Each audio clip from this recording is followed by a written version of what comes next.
तो let's get started. Number 1, मस्ती का पिटारा। अगर आप 90s किड हो और आपको बिना एक्चुअली में अपनी पॉपुलैरिटी के बात किए ये बताना हो कि आप स्कूल में पॉपुलर थे तो आप क्या करोगे?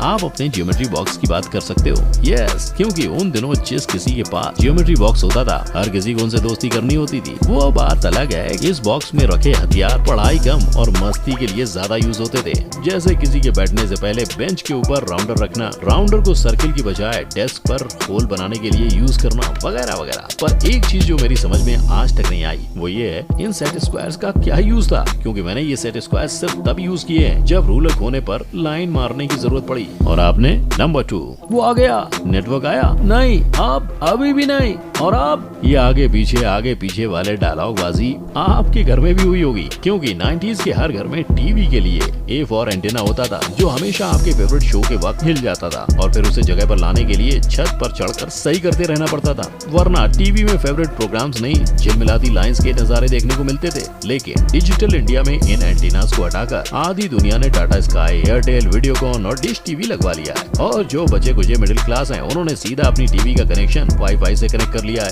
इसीलिए तो पहले जहां हर छत पर एंटीना होता था आज आपको बस छतरियां देखने को मिलती हैं। नंबर 3, खेला। क्या इन नामों ने दिमाग की घंटी बजाई? हाँ, घंटी तो बजनी थी। यही खेल खेल कर तो आप बड़े हुए हैं, क्योंकि सिंपल सी बात है, इस खेल के लिए आपको चाहिए ही क्या था? एक बुक, एक पेन और 4 दोस्त, बस फिर हो गया गेम शुरू। और चाइल्डहुड गेम्स की बात हो रही है तो हम लूडो प्लस सांप सीढ़ी को कैसे भुला सकते हैं? ये खेल तो हमें इतना पसंद था कि आज प्ले स्टोर पर लूडो गेम के 100 ऐप्स आपको एक ही चुटकी में मिल जाएंगे। नंबर 4, खेला पार्ट 2।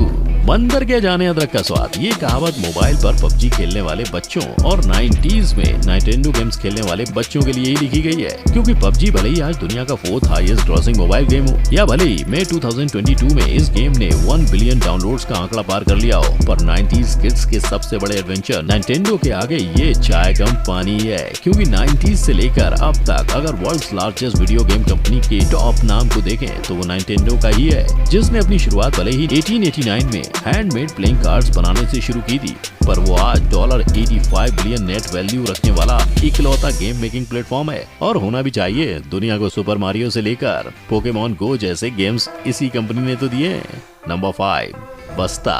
ये है आजकल के बच्चों के बैग्स और ये है 90s के बच्चों का बस्ते, जिसमें वर्कबुक से लेकर टेक्स्ट बुक और नोटबुक से लेकर टिफिन और पानी की बोतल रखकर हम बड़े शान से क्लास में एंट्री मारते थे। और फिर हमारे कीमती बैग की वजह से हमें पुष्पा वाली चाल चल के अपने डेस्क तक पहुंचना पड़ता था, क्योंकि सीधे सीधे तो ये बैग डेस्क के बीच से तो निकलते नहीं थे। पर जितना ये बैग हमारे लिए कीमती था उससे कई गुना ज्यादा कीमती हमारे लिए इन बैग्स में मौजूद चीजें थी। नंबर 6, स्याही की दवाई। अगर आपने इस इरेजर को पेन की इंक मिटाने के लिए यूज किया है और पेन की इंक के साथ साथ आपने पेज को भी मिटाया है, आई मीन फाड़ा है, तो आप ही हो असली 90s के, क्योंकि उन दिनों इस रेजर की मार्केट में डिमांड इसीलिए हुआ करती थी। पर आज फैक्ट भाई आपको इसका सच बताएगा। असल में ये रेजर सिर्फ और सिर्फ पेंसिल के लिए बना था। इसका सॉफ्ट पिंक ऑरेंज एंड पतले पेपर्स के ऊपर से पेंसिल के मार्क्स को हटाने के लिए था, क्योंकि इसका ब्लू एंड बहुत ही हार्ड होता था। वो मोटे खुरदुरे पेपर से भी पेंसिल के मार्क्स को आसानी से मिटा पाता था। लेकिन एक मिनट, हमने इस रेजर का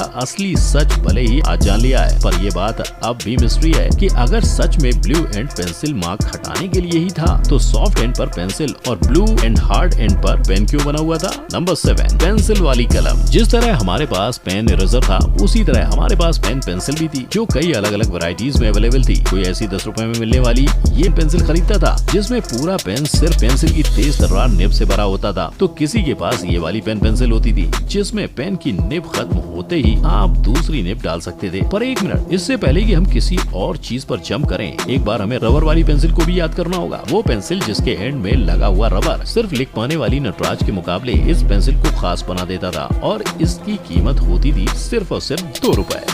नंबर 8, एक तीर से 3 निशाने। 90s में कूल लगने के लिए आपने भी इस स्लैब ब्रेसलेट का तो यूज जरूर किया होगा, जो 3-in-1 फायदे देता था। मेरा मतलब, एक तो इस स्लैब ब्रेसलेट को पहनने से आपकी कलाइयां सूनी नहीं रहती थी, दूसरे आप कूल क्राउड का पार्ट बनते थे, और तीसरा आप कभी रूलर घर नहीं भूलते थे। हाँ, वो बात अलग है कि इस स्लैब ब्रेसलेट को कलाइयों में पहनने के लिए हम इतना स्लैब करते थे कि कलाइयां लाल और काली हो जाती थी। नंबर 9, स्याही की दवाई 2.0। एक रेजर से आप क्या खरीदते खरीदते हो, पेंसिल से की हुई गलतियां मिटाते हो। वेल 90s के ये इरेजर कुछ हटके थे। आई बेट आप में से कईयों को इस पिक्चर को देखने के बाद इन इरेजर्स की महक आ गई होगी, क्योंकि ये इरेजर्स इसीलिए फेमस थे।